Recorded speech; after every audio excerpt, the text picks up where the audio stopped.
Hi everyone, I'm Blight. Tonight's story is by Black Volumes, links in the description below.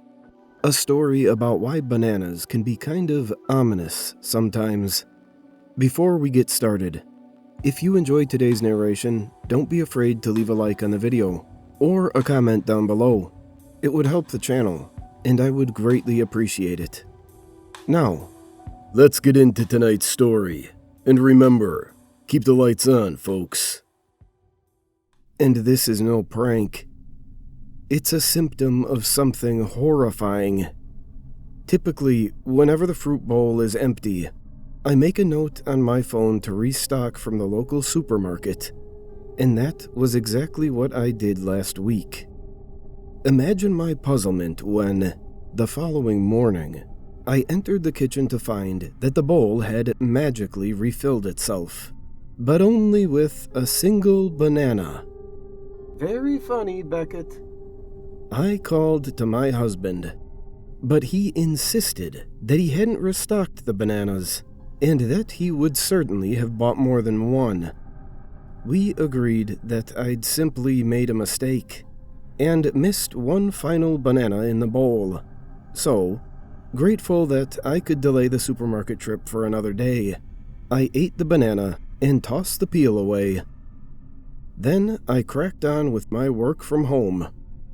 2 days later, however, I was startled in a far stranger way. Sitting in the airing cupboard, atop our freshly folded linen sheets, was a single banana. Very funny. I thought again, actually. It was rather funny to see a solitary banana lounging on its large throne of washed sheets. Anyhow, I told my husband, and he, again, insisted that I was losing my mind. Then a light bulb seemed to spring to action above his noggin, as he reminded me that I have a proclivity for late-night strolls. I've sleepwalked into the living room and rearranged the furniture before.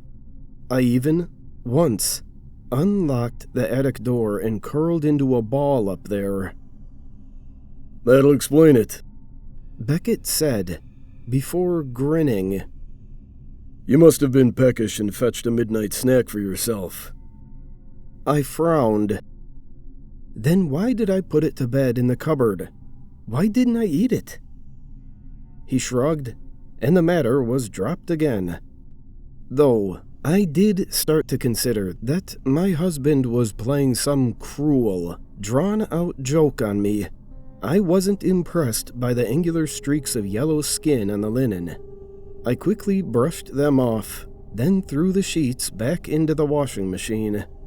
A few days later, there came the third and final banana. This time, the browning culprit sat atop our bedroom's vanity dresser, neatly balancing on a teensy makeup box, like a curvaceous acrobat on a tightrope. I sighed and picked the banana up, but this time, before eating it and disposing of the peel, I actually paid attention to its outer coat. 4 stickers were affixed to the fruit's yellow skin. Stickers that many bananas wear like badges of honor for their particular brands. But this single banana wore 4, and each of the 4 had been shredded, torn, and reshaped into a letter. Together, the 4 stickers spelt a titchy word that made me quake, pushing vomit to the top of my throat. Help!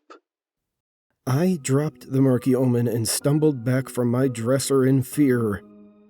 It has to be a joke, I decided, or I'm losing my mind.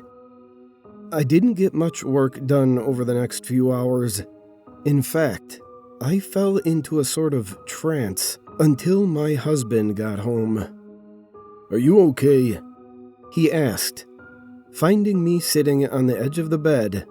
I nodded weakly as he massaged my shoulders, moments before noticing the banana on the dresser. He frowned at the stickers, very prominently spelling out that word.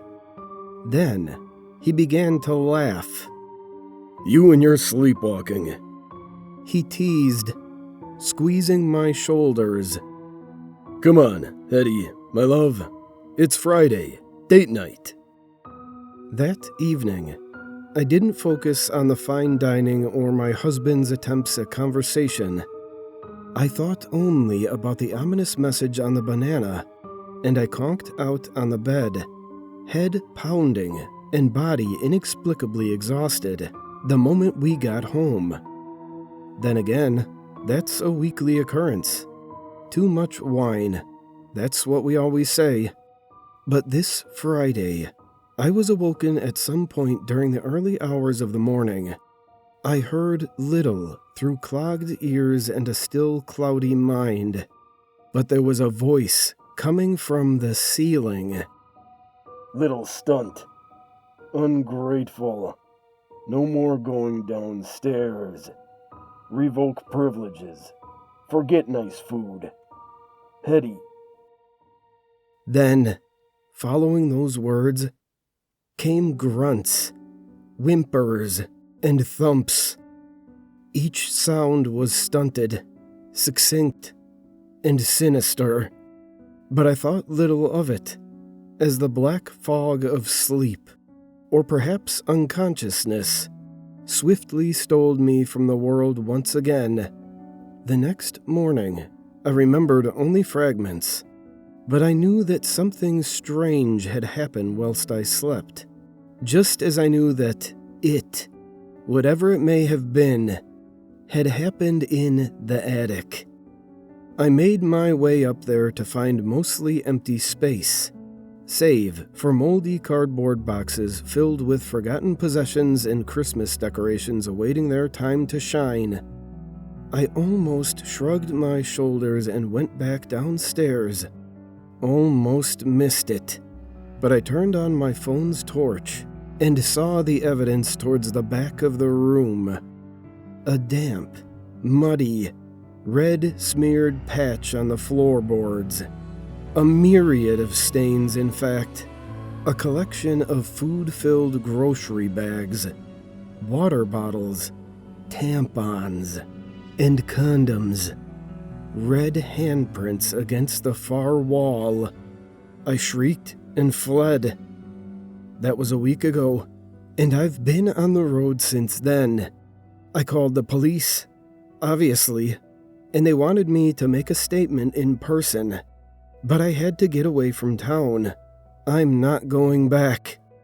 My phone has been ringing incessantly, but I'm too terrified to look at it.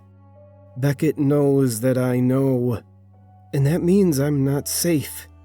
Who have I been calling my husband for all of these years? Who has he been keeping in the attic? And how did he punish her? For talking to me